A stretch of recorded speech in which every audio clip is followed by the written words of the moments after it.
Grand-Bassam, l'une des villes balnéaires de la Côte d'Ivoire, a été la cible aujourd'hui d'une attaque djihadiste. 22 personnes ont perdu la vie dans cette attaque, une opération revendiquée par Al-Qaïda. Madame, Monsieur, bonsoir. 22 personnes ont trouvé la mort à Grand-Bassam dans une attaque terroriste, dont 14 civils, 4 de race blanche et 10 de race noire. 6 terroristes ont été neutralisés. Un bilan provisoire. Le président Ouattara se prononce sur cette attaque. Écoutons-le. En début d'après-midi, aux alentours de midi et demi, 6 hommes armés sont venus sur la plage de cet hôtel, l'Étoile du Sud, à Grand-Bassam, non loin d'Abidjan, et ont commencé à tirer sur les touristes, les clients, et se sont partagés en 2 groupes, me dit le directeur de l'hôtel, et ont pu évidemment, par ces mouvements et cette attaque lâche, tuer des personnes innocentes. Et évidemment, je voudrais avant toute chose dire que ces attaques lâches des terroristes ne seront pas tolérées en Côte d'Ivoire. Et nous avons pris des mesures importantes. Et cette attaque a été maîtrisée en 3-4 heures de temps grâce à nos forces de défense et de sécurité que je voudrais féliciter. Les forces spéciales ivoiriennes sont intervenues dès 13h15, c'est-à-dire 45 minutes après l'attaque, et ont mené des combats difficiles, mais ont réussi à neutraliser les 6 terroristes. Malheureusement, le bilan est lourd, puisque ces terroristes ont réussi à tuer 14 civils. Et malheureusement également, nous avons perdu 2 éléments de nos forces spéciales. Donc ce sont au total 22 personnes qui sont décédées. Je voudrais donc à cet instant présenter mes condoléances aux familles des personnes assassinées, et leur dire évidemment que cela, ce n'est pas la Côte d'Ivoire. Et nous continuons de prendre toutes les mesures nécessaires pour éviter ce genre de situation. Nous avons également malheureusement constaté que 22 personnes ont été blessées, 19 civils et 3 éléments de nos forces spéciales.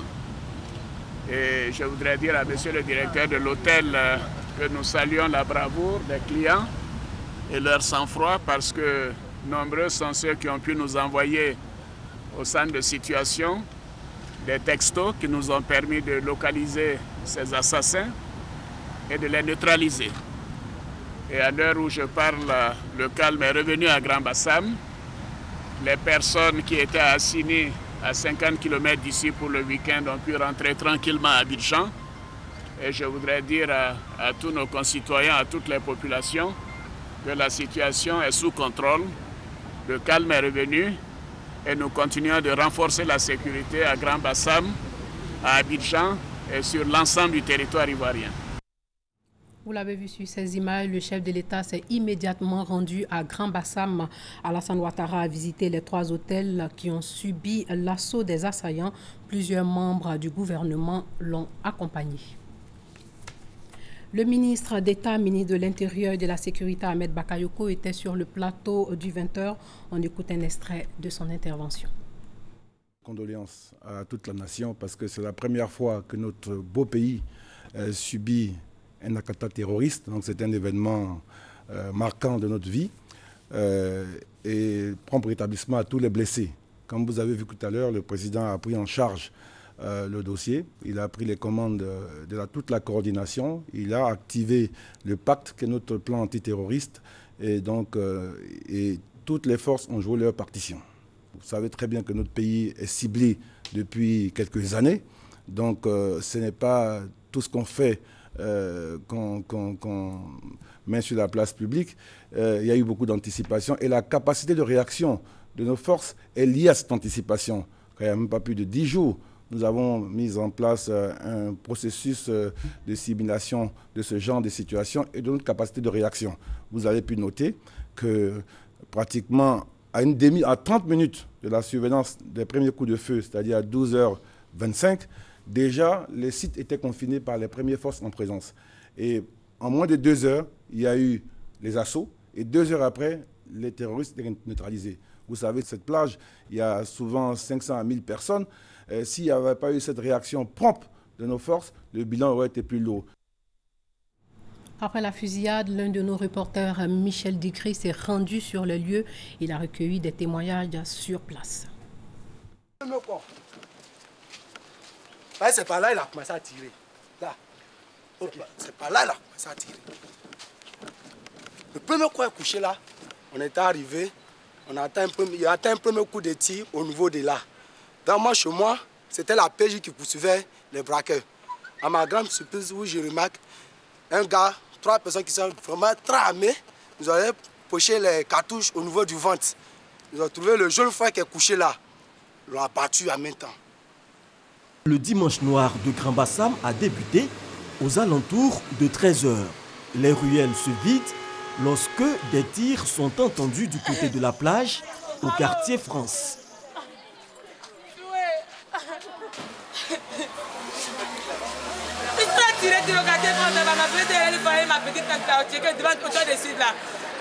Maintenant, on dit qu'ils ont tiré, il y a beaucoup de corps. Ils ont pris des corps pour venir à l'hôpital. Je ne sais pas si on a pas le temps de répondre aux appels. Moi, j'étais là parce que tu sais que moi, je suis commerçant. Donc, bon, j'étais avec les clients, on était là. Bon, ils ont pris les maillots, ils sont là, ils essaient les maillots de bain. Bon, dès qu'ils ont dit qu'ils vont enlever l'argent, on a eu qu'ils sont là tirés. Mais ça s'est commencé vers Ouaf. Maintenant, dès qu'on a eu son là tiré, nous, on a commencé à fuir. Bon, moi, j'étais avec les clients, donc on est rentré dans l'hôtel. Voilà les patrons de l'hôtel même qui arrivent. Sur place, on a été informé que il y avait des gars qui étaient en train de tirer. Donc, aussitôt on est arrivé, mais comme on n'avait pas accès à l'hôtel, on est resté devant. Et dès que ça a été sécurisé, on est arrivé. J'ai vu que du côté plage, il y avait un mort. Et puis, tout le monde est affolé dans tous les sens. Mais là, on va voir maintenant pour l'instant ce qui se passe.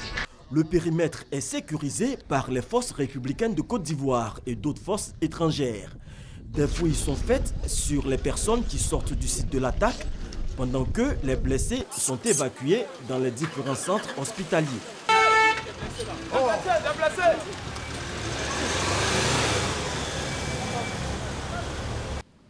Les points névralgiques de l'attaque sont les alentours de l'hôtel Étoile du Sud. On était à la plage et puis tout d'un coup, on a vu 2 personnes en train de tirer avec des balles réelles. Et par panique, tout le monde a commencé à fuir. Mais on ne sait pas tout juste ce qui s'est passé. Ils tiraient dans l'eau, ils tiraient dans n'importe quel sens. On ne sait pas au juste qu'est-ce qui se passe. Voilà.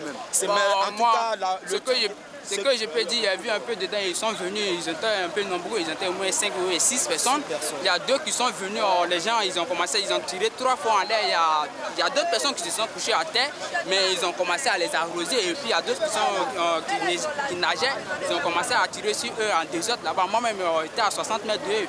Bon, je ne sais pas comment moi-même me suis en sorti, mais par la grâce de Dieu. Ils étaient habillés comment? Bon, il y a un qui était habillé en tout noir, il avait porté un casque tout noir, puis il y a d'autres qui étaient en civil, mais ils avaient porté les gilets anti-balles, mais ils étaient bien armés en tout cas, ils étaient bien armés. Toutes les forces de sécurité sont mobilisées pour traquer les terroristes. La cité de Grand Bassam reste pour l'heure sous le choc.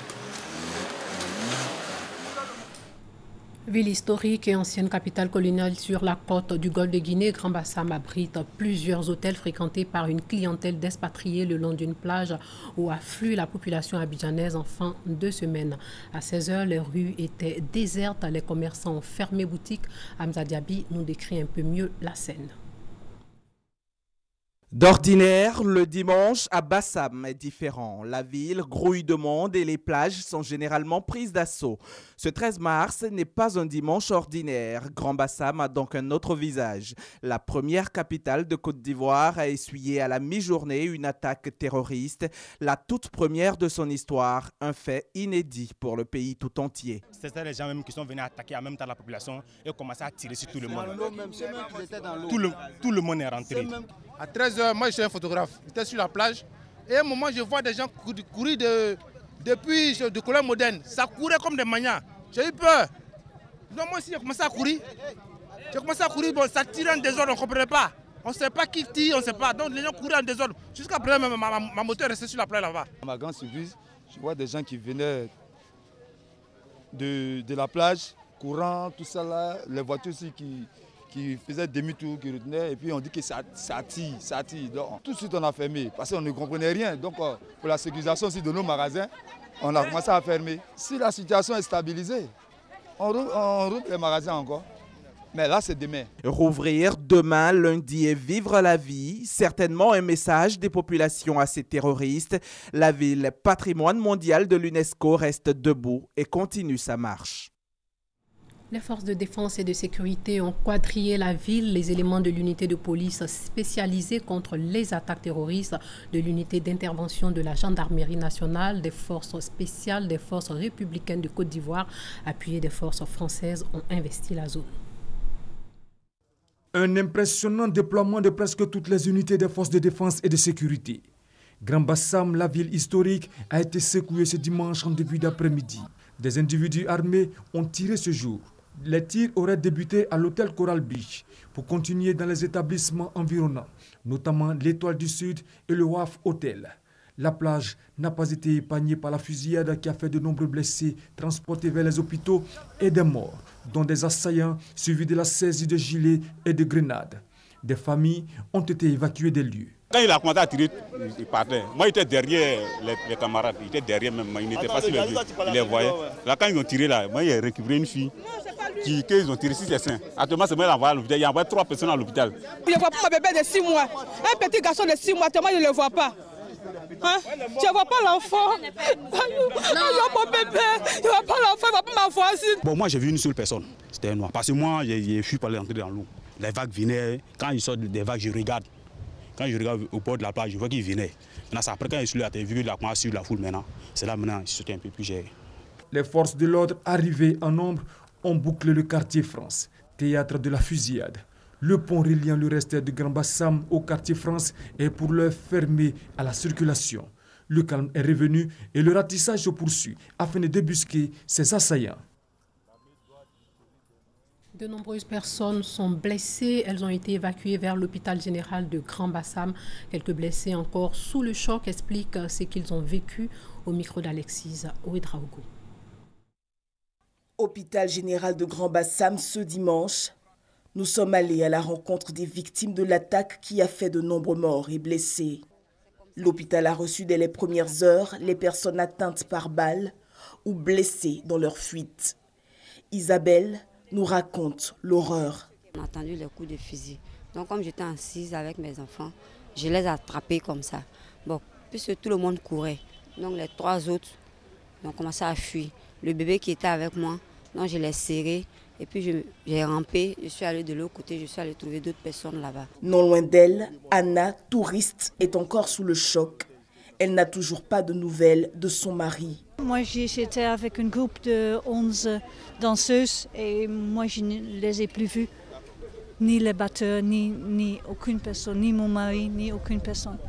Donc je ne sais pas où tout le monde est. Ils étaient à la plage aussi, donc ça peut qu'ils ne sont plus là. La ville de Grand Bassam pleure, avec elle la Côte d'Ivoire entière. Un numéro vert est mis sur place, 22 48 97 60.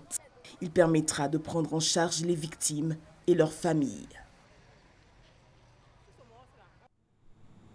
Nous reviendrons sur cette attaque à la fin de cette édition. Sachez que le sous-secrétaire américain au commerce, à l'industrie et aux analyses, Marcus Jadot, a été reçu vendredi dernier par le Premier ministre Daniel Kablan-Duncan à la tête d'une délégation de 20 facultés et universités américaines. Marcus Jadot est en Afrique dans le cadre d'une mission commerciale de l'éducation. Sur la table, l'opportunité de rencontres et d'échanges entre représentants des établissements américains et des étudiants ivoiriens en vue de leur donner une possibilité d'étudier aux États-Unis. Revenons sur l'attaque de Grand Bassam avec ce message du président français. Le président français qui dénonce avec force cet attentat qu'il qualifie de lâche. François Hollande déclare que son pays apporte son soutien à la Côte d'Ivoire pour retrouver les agresseurs. Il souligne aussi que la France poursuivra et intensifiera sa coopération avec ses partenaires dans la lutte contre le terrorisme. Une délégation de 19 facultés et universités américaines conduite par le sous-secrétaire au commerce, à l'industrie et aux analyses Marcus Jadot est en visite en Côte d'Ivoire. Je vous l'ai dit tout à l'heure, cette mission éducative marquée par une foire, l'occasion aussi pour les étudiants ivoiriens de rencontrer et d'échanger avec les représentants des établissements américains. J'étais à Atlanta, Georgia State University. Ça m'a vraiment aidé, ça a facilité beaucoup de choses. Comme Ibrahim Berti, de nombreux étudiants ivoiriens désirent aller étudier à l'étranger et les États-Unis d'Amérique restent une destination prisée. Ils sont donc venus en grand nombre pour participer à cette foire éducative organisée par l'ambassade des États-Unis en Côte d'Ivoire. Je voudrais faire une spécialisation après le bachelor en finance. On est venu se renseigner et s'orienter par rapport à des universités aux États-Unis. Ils ont pu s'informer et échanger avec les représentants de 19 facultés et universités américaines venus leur présenter les programmes de formation et opportunités d'études dans divers domaines. Nous offrons plus que 80 filières d'études, de business, le computer science, l'informatique, le management. Et nous sommes ici pour recruter des étudiants ivoiriens. Cette délégation conduite par Marcus Jadot a en marge de ce salon échangé avec la presse sur sa mission. On souhaite véritablement que les meilleurs étudiants ivoiriens aient l'opportunité d'avoir plusieurs choix. Ces choix-là, ça va de rester ici pour compléter des études supérieures, finir des études supérieures, ou aussi aller à l'étranger. Et quand les étudiants africains voyagent vers les États-Unis pour les études, ça rend notre système aussi plus compétitif. Avant la Côte d'Ivoire, l'hôte américain était en Afrique du Sud et au Ghana. Notons que plus de 1300 étudiants ivoiriens étudient aux États-Unis d'Amérique. Le ministre de la Promotion de la Jeunesse et de l'Emploi, Sidi Touré, a procédé au lancement de 2500 emplois jeunes dans la commune d'Aniaman. Les jeunes du district d'Abidjan sont concernés par ces emplois et ces emplois portent essentiellement sur le secteur informel, notamment la coiffure, la couture et la mécanique, et ce dans le cadre du contrat de désendettement et de développement. Le reportage de Grâce Ando. La lutte contre le chômage en Côte d'Ivoire préoccupe le gouvernement. Pour ce faire, un projet d'aide à la création des micro et petites entreprises dans le cadre du CE2, contrat de désendettement et de développement, a été mis sur pied. Dénommé BARA, ce projet va profiter à 2500 jeunes âgés de 18 à 35 ans. Le coût est estimé à environ 500 millions de francs CFA. Ce montant servira à la formation dans les secteurs de la mécanique, la couture, la coiffure et la transformation de produits alimentaires. Mes jeunes frères et sœurs bénéficiaires, on n'entreprend pas par défaut. Oui, c'est une vocation. Il faut être animé d'un esprit de gagneur. Croyez en vous, soyez courageux. Toutes ces qualités vous permettront, j'en suis convaincu, de réussir votre future vie d'entrepreneur modèle. Nous sommes très contents et très fiers, remplis d'espoir, qui vont ensuite se transformer en quelque chose de concret. Donc nous sommes très contents d'avoir été choisis pour être financés. L'Agence française de développement affiche sa détermination à accompagner l'État de Côte d'Ivoire dans sa politique d'insertion des jeunes. La France considère que, évidemment, la jeunesse est l'avenir de la Côte d'Ivoire. Moi, je retiens deux mots des objectifs de ce projet. C'est le mot employabilité, que les jeunes soient plus formés pour trouver un emploi. Et le deuxième, c'est entrepreneuriat. Le projet CE2 Emploi Jeunes est géré par le Bureau de coordination des programmes emploi. 9 nouveaux transformateurs de très grande capacité viennent d'être réceptionnés dans le cadre du projet de renforcement du réseau de transport d'énergie initié par le gouvernement. Ces transformateurs sont destinés justement à accroître les capacités des postes constants sur les territoires nationaux. Celui de Yopougon a été acheminé et installé. Le reportage de Thomas Guessambi. Port autonome d'Abidjan en fin de semaine. Une opération de manutention d'envergure. Il s'agit de la réception de transformateurs. 9 de ce type pour la production et la distribution d'énergie électrique sur l'ensemble du territoire ivoirien. La dynamique s'inscrit dans le projet 14 TFO, projet de renforcement du réseau de transport d'énergie initié par le gouvernement ivoirien.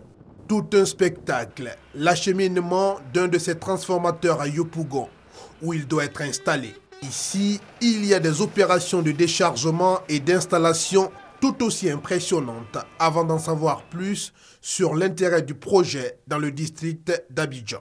Aujourd'hui, nous mettons 2 réserves qui permettront d'alimenter provisoirement en attendant que le poste de PZJ ou bien le poste PK24 arrive, qui permettra de desservir la zone entre la zone industrielle actuelle et Atingé. Donc pourront s'installer la plupart des industriels. Et puis éventuellement le deuxième départ réserve pourra l'utiliser pour alimenter les nouvelles cités, les opérations immobilières qui sont en train d'être faites pour la population.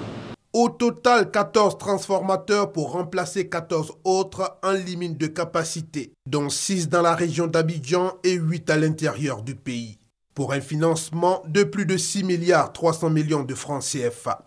Une fois installés, ces transformateurs devraient permettre de lever le problème de surcharge des transformateurs existants et également de réaliser la maintenance des équipements sans perturbation de fourniture d'électricité dans les foyers et autres lieux de production. Pour mettre fin aux difficultés de l'accès au logement, les fonctionnaires de police seront bientôt propriétaires immobiliers. Il y a eu donc signature de convention tripartite pour la construction de 5000 logements au profit de ces fonctionnaires de police. Le reportage de Abou Sanogo. 5000 logements à construire au profit de 5000 fonctionnaires de la police. C'est le sens de la signature de cette convention tripartite. Le Fonds de prévoyance de la police nationale veut ainsi contribuer à la résolution de l'épineux problème de logement des agents de la corporation. Dans le cadre du présent accord tripartite, le coût du crédit acquéreur a été ramené à 8,25% au lieu de 75% comme indiqué dans la convention que nous avions signée. L'intervention du ministère consistera à reverser dans le compte du bénéficiaire du logement la somme correspondante à son bail, déduction faite des impôts 12%. Cette cérémonie de signature vient concrétiser la volonté affirmée de M. le ministre d'État, ministre de l'Intérieur et de la Sécurité, à le souci de permettre à chaque policier d'avoir sa propre maison à travers son slogan « Un policier, un toit ». Opérateur immobilier et financier du projet s'engage à appuyer le Fonds de prévoyance de la police nationale dans son ambition, offrir un toit à chaque agent de la police. Il est primordial qu'à la fin de sa carrière, tout fonctionnaire de police puisse être propriétaire d'une habitation. Le partenariat mis en place nous permettra tous ensemble d'atteindre cet objectif d'accès à la propriété. Le ministère d'État, ministère de l'Intérieur et de la Sécurité entend appuyer et faciliter les démarches en vue de l'acquisition de logements dans les projets de Koumassi et Lokodjoro. 5000 logements, c'est très important. Et après ce premier projet, il y a d'autres projets qui seront lancés. Je voudrais encourager donc les policiers à souscrire à ces projets. Cette signature de convention tripartite qui prévoit la construction de plus de 5000 maisons d'habitation est l'aboutissement d'un vœu, celui de combler le déficit de 15 000 logements pour les agents de police. Le Dimanche Magazine s'est intéressé aux réformes opérées pour améliorer la justice commerciale dans l'espace OHADA, l'Organisation pour l'harmonisation en Afrique du droit des affaires. Le président du tribunal du commerce d'Abidjan, le docteur Komouin François, magistrat hors hiérarchie qui est à la tête de cette institution depuis 2012, était sur le plateau du 13h. Suivons un extrait de son intervention. La première mission, c'est de prendre en charge le litige de la vie économique. La deuxième mission, c'est de prendre en charge les difficultés des entreprises. La troisième mission, c'est de gérer le registre de commerce et de crédit immobilier. Et la dernière mission, c'est de prendre en charge certains litiges qui nous sont confiés par des textes spéciaux, notamment par exemple le Code de la marine marchande, confie aux juridictions commerciales la connaissance des litiges de travail entre les capitaines de navires et les armateurs. Et il y a l'acte uniforme aussi qui permet de prendre en charge les équatures des sentences arbitrales et d'homologuer les procès-verbaux de médiation. On peut dire qu'il y avait 3 objectifs. Le premier, c'est de souligner l'importance des tribunaux de commerce dans la prise en charge des litiges commerciaux. Et le deuxième objectif, c'était de partager les bonnes pratiques et les réformes qu'il y avait dans tous les tribunaux de commerce dans la zone OHADA. Et puis le dernier objectif, c'était aussi de créer un réseau des tribunaux de commerce. La Côte d'Ivoire, comme tous les autres pays, est notée par ce qu'on appelle le doing business. Et il y a un indicateur très important qui est appelé exécution des contrats, qui permet de mesurer la performance de la justice commerciale dans le pays considéré. Et là, lors des journées, nous avons eu la chance d'avoir ici Mme Erika Bazio, qui est à Washington, celle qui s'occupe de ces questions-là. Donc elle est venue, elle a fait un exposé pour faire voir un peu quels sont les critères qui sont pris en compte pour la notation des juridictions et des pays. Et là, on s'est aperçu, elle a dit qu'ils ont ajouté un dernier critère qui est important, c'est la gestion électronique. Et donc, en s'engageant dans cette procédure-là, nous essayons de répondre aux critères de la Banque mondiale et nous espérons peut-être que grâce à cela, la Côte d'Ivoire ait un peu plus de points.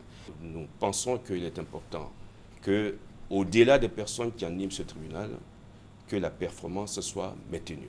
Et pour que ce soit maintenu, il faut que les procédures et les process soient certifiés. De sorte que si les personnes changent, mais les procédures et les process demeurent.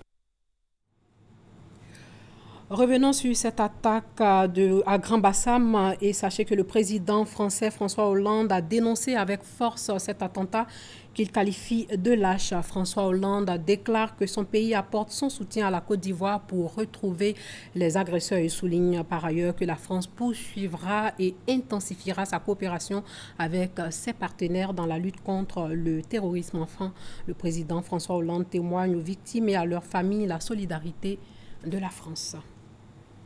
D'autres blessés ont été évacués à Abidjan dans les différents centres hospitaliers.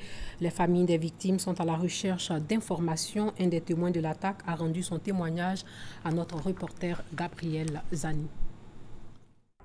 Au centre hospitalier universitaire de Trècheville, derrière cette porte des urgences chirurgicales où des blessés graves de la fusillade de Grand Bassam ont été évacués, des parents attendent des informations de la part des médecins. Ce jeune homme, témoin des faits, sous anonymat, raconte comment il a vécu des instants terribles. On a cru que c'est des pétards. Il y a un même qui est venu, il a tiré sur nous comme ça. C'est là, la fille là. Et puis mon cousin là, lui, il a pris balle ici là. Sa main là, ça a arraché.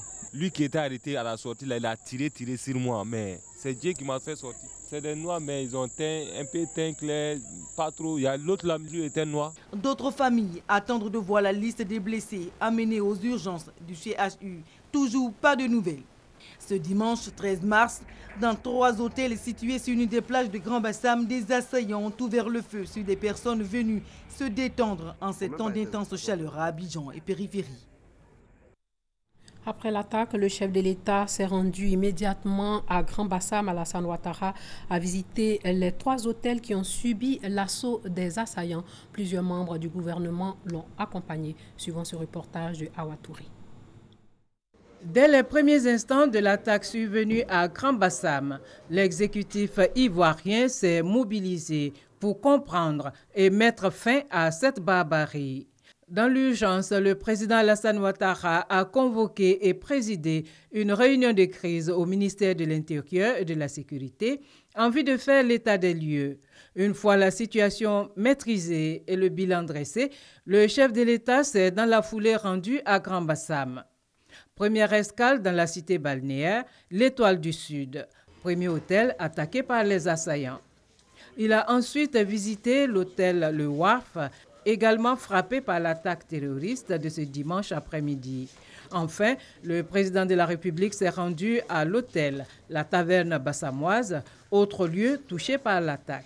Lors de ces visites, le chef suprême des armées s'est informé du déroulement des faits auprès des responsables des réceptifs hôteliers, mais également auprès des premiers responsables des forces de défense et de sécurité présents sur le théâtre des opérations.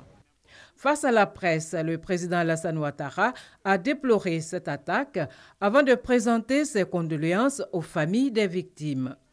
Saluant la réaction rapide des forces de défense et de sécurité, le chef de l'État a réitéré la détermination de l'État ivoirien à faire face à la menace terroriste. C'est la fin de ce journal. Merci de l'avoir suivi. Portez-vous bien.